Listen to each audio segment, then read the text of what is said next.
Aleluia, glórias a Deus. O tema é casamento. Meu Jesus, um tema bastante controverso, onde há muitas divergências, né? Casamento, divórcios, ou aqueles que acham normal casar uma, duas ou várias vezes. Então, casamento é um só e pronto. À luz da Bíblia, é um casamento e pronto, e fim de papo. Ao se unirem conjugalmente, socialmente, sexualmente, enfim, tornam-se uma só carne, né? Até que a Bíblia venha permitir o divórcio, tá? Em casos e casos. Mas é muito diferente de casar novamente, tá? Somos do tempo que casamento é até a morte. É por aí. Não é correto casar-se muitas vezes. Nunca foi nem será correto. É descumprir, assim, o mandamento. É vergonhoso, não por evangelho, tá? Não por evangelho. E sim para quem um dia diz serviu fielmente ao Senhor e se afundou no pecado outra vez, tá? Há muita discordância nesse tema, muito achismo quanto a esse tema, mas ao se unirem socialmente, sexualmente, já não são mais dois, né? Já não são mais dois, são uma só carne, tá? Uma só carne. Ah, não concordo. Ah, penso assim, assim. Ah, pode não concordar o quanto você quiser. Respeitamos opiniões, tá? Respeitamos. Mas, por exemplo, a situação de uniões desfeitas com 6 meses, 1 ano, 2 anos, né? Aquela questão da infidelidade.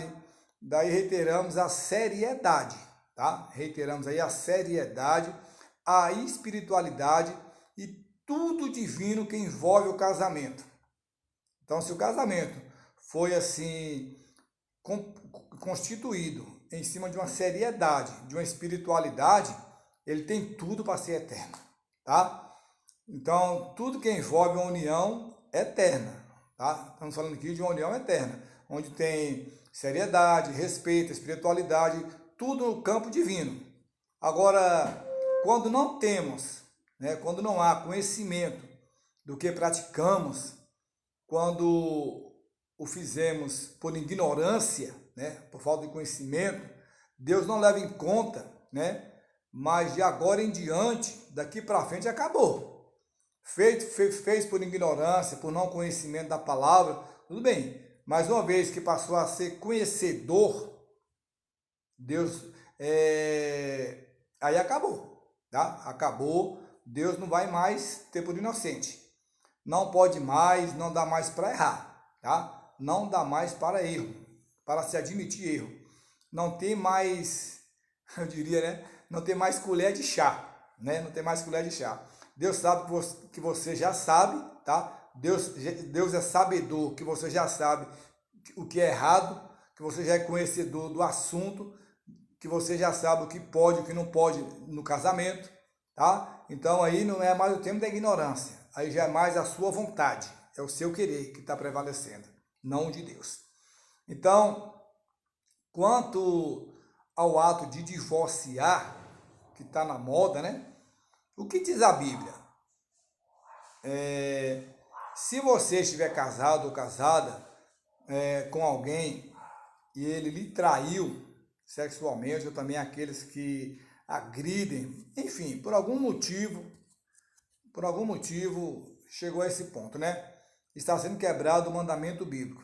O primeiro mandamento não é amar a Deus sobre todas as coisas. E o segundo mandamento, amar ao próximo como amar a você mesmo, como a si mesmo.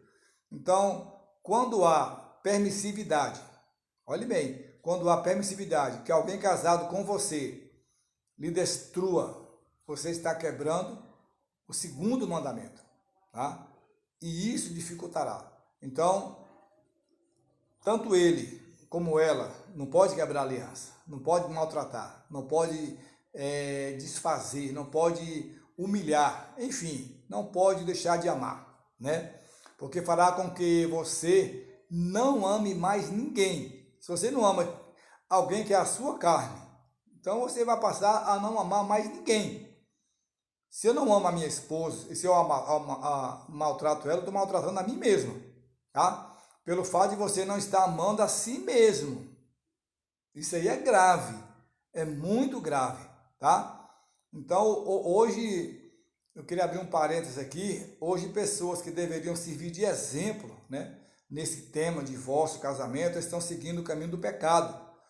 Muitos cantores, denominados evangélicos, pastores, o meio evangélico virou um negócio terrível, né? Algo terrível, algo até difícil de se comentar. Então, após o divórcio, não tem segundo casamento, não tem segundo casamento.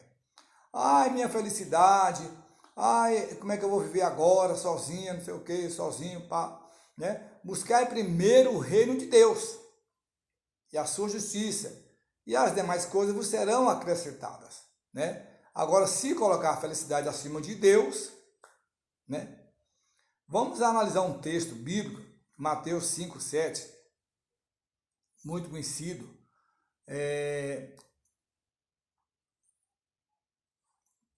Replicaram para Jesus, né? E disseram aquela frase tão... Vou pegar o texto aqui para ler para vocês. Diz assim, ó: por que então mandou Moisés dar carta de divórcio e repudiar, né? Então, eles fizeram uma réplica, uma pergunta, uma indagação a Jesus. Então, o texto é esse aqui, deixa eu ler novamente, ficou meio vago. Mateus 5:7. Por que mandou então Moisés dar carta de divórcio e repudiar? Olha o comentário que eu quero deixar para você.